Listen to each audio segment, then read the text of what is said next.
Welcome back to my channel. ഇന്നത്തെ എൻ്റെ special ഒരു കണ്ടൻസ്ഡ് മിൽക്ക് കൊണ്ടുള്ളൊരു കേക്കാണ്. അതിന് മുമ്പായിട്ട് എൻ്റെ ചാനൽ സബ്സ്ക്രൈബ് ചെയ്യാത്തവരുണ്ടെങ്കിൽ ദയവ് ചെയ്ത് സബ്സ്ക്രൈബ് ചെയ്യാനും ഷെയർ ചെയ്യാനും ലൈക്ക് ചെയ്യാനുമായിട്ട് മറക്കരുത്.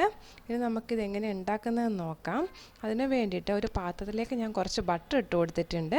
ഈ ബട്ടറൊന്ന് നമുക്ക് നന്നായിട്ട് ഉടച്ച് മെൽറ്റ് ചെയ്തെടുക്കാം.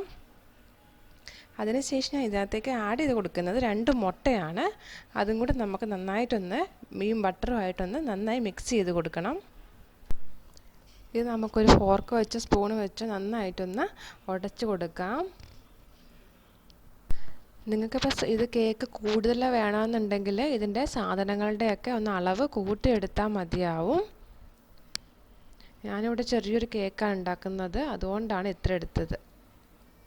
നന്നായിട്ട് നമുക്കൊന്ന് ഉടച്ച് എടുക്കാം. ഇത് ഉടച്ചതിന് ശേഷം ഇതിനകത്തേക്ക് ഒരു 1/4 സ്പൂണോളം വാനില എസൻസും കൂടി ഒഴിച്ചു കൊടുക്കുന്നുണ്ട്. അതും കൂടെ ഒന്ന് മിക്സ് ചെയ്യാം.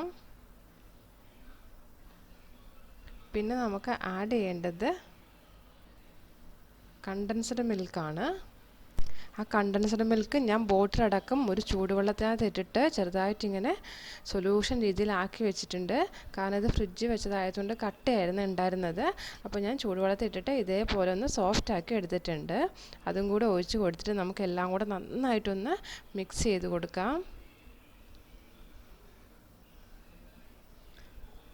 നന്നായിട്ട് മിക്സ് ആയിട്ടുണ്ട്. ഇനി നമുക്ക് വേണ്ടത് ഇതിലേക്കുള്ള പൊടി തയ്യാറാക്കലാണ്. പൊടി തയ്യാറാക്കാനായിട്ട് ഞാൻ ആട്ടപ്പൊടിയാണ് എടുത്തിട്ടുള്ളത്. നിങ്ങൾക്ക് മൈദ വേണമെന്നുണ്ടെങ്കിൽ മൈദയാണേലും ഉപയോഗിക്കാം.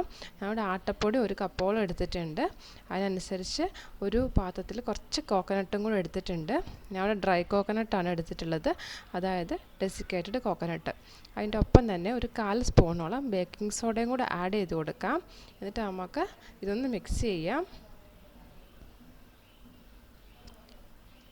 ഇനി ഇതിലേക്ക് വേണ്ട പഞ്ചസാരയും കൂടെ നമുക്ക് ഇട്ട് കൊടുക്കണം. ഓൾറെഡി കണ്ടൻസ്ഡ് മിൽക്കിന് മധുരം ഉള്ളത് കൊണ്ട് നമ്മൾ നോക്കിയിട്ട് വേണം പഞ്ചസാര ആഡ് ചെയ്ത് കൊടുക്കാനായിട്ട്. പഞ്ചസാര ഇട്ട് കൊടുത്തിട്ട് ഈ പൊടി ഒന്ന് നമുക്ക് നന്നായിട്ട് യോജിപ്പിച്ചെടുക്കാം.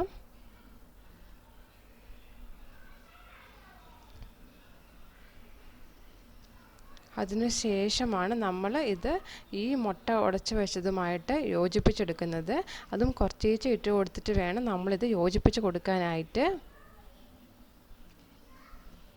ഒറ്റയടിക്ക് യോജിപ്പിക്കാനായിട്ട് പാടില്ല, കാരണം നമുക്കത് എല്ലാം കൂടെ കട്ട പിടിച്ചു പോകും. അപ്പോൾ കുറച്ചേച്ച് ഇട്ടിട്ട് വേണം ഇത് നന്നായിട്ട് ഉടച്ച് കൊടുക്കാൻ.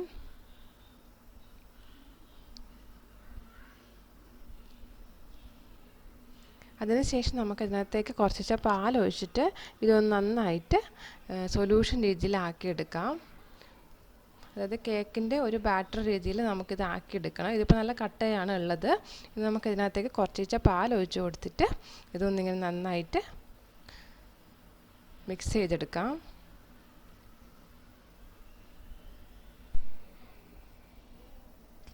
കുറച്ച് കൊഴുത്ത രൂപത്തിൽ വേണം നമ്മളിത് തയ്യാറാക്കി എടുക്കാനായിട്ട്. ഇതേ രീതിയിൽ വേണം നമ്മുടെ ബാറ്റർ തയ്യാറാക്കി എടുക്കാനായിട്ട്. ഇത് ഓവന് വെച്ചിട്ടാണ് ഞാൻ ആക്കിയെടുക്കുന്നത്. അതിന് മുമ്പായിട്ട് ഓവൻ ഒന്ന് പ്രീഹീറ്റ് ചെയ്യാം. അത് ഞാൻ ഓൾറെഡി ചെയ്ത് വെച്ചിട്ടുണ്ട്. ഇത് നമുക്ക് ഇങ്ങനത്തെ ഒരു പാത്രത്തിലേക്ക് ഇത് കുറച്ച് എണ്ണ പുരട്ടിയതിന് ശേഷം ഒന്ന് ഒഴിച്ചു കൊടുക്കാം. ഞാൻ എല്ലാ സൈഡിലും ഒന്ന് എണ്ണ തൂത്ത് കൊടുത്തിട്ടുണ്ട്. എന്നിട്ട് നമുക്ക് ഇതിങ്ങനെ ഒഴിച്ചു കൊടുക്കാം. ഒഴിച്ച് കൊടുത്തതിന് ശേഷം നമുക്കിത് ഓവനിൽ വെച്ചിട്ട് 180 ഡിഗ്രിയിൽ ഒരു 40 മിനിറ്റ്സ് വേണം ഇത് ആക്കിയെടുക്കാനായിട്ട്. നമ്മുടെ കേക്ക് ഇവിടെ റെഡി ആയിട്ടുണ്ട്. നല്ല പൊന്തി വന്നിട്ടുണ്ട്. നമുക്കിത് തണുത്തതിന് ശേഷം വേറൊരു പാത്രത്തിലേക്ക് മാറ്റി വെക്കാം. കണ്ടോ, നമ്മുടെ കേക്ക് നല്ല സൂപ്പറായി വന്നിട്ടുണ്ട്. നല്ല സോഫ്റ്റുമാണ്. എല്ലാവരും ഒന്ന് ട്രൈ ചെയ്ത് നോക്കണം. ഇഷ്ടമായിട്ടുണ്ടെങ്കിൽ ചാനൽ സബ്സ്ക്രൈബ് ചെയ്യുന്ന കാര്യം മറക്കണ്ട. Thank you.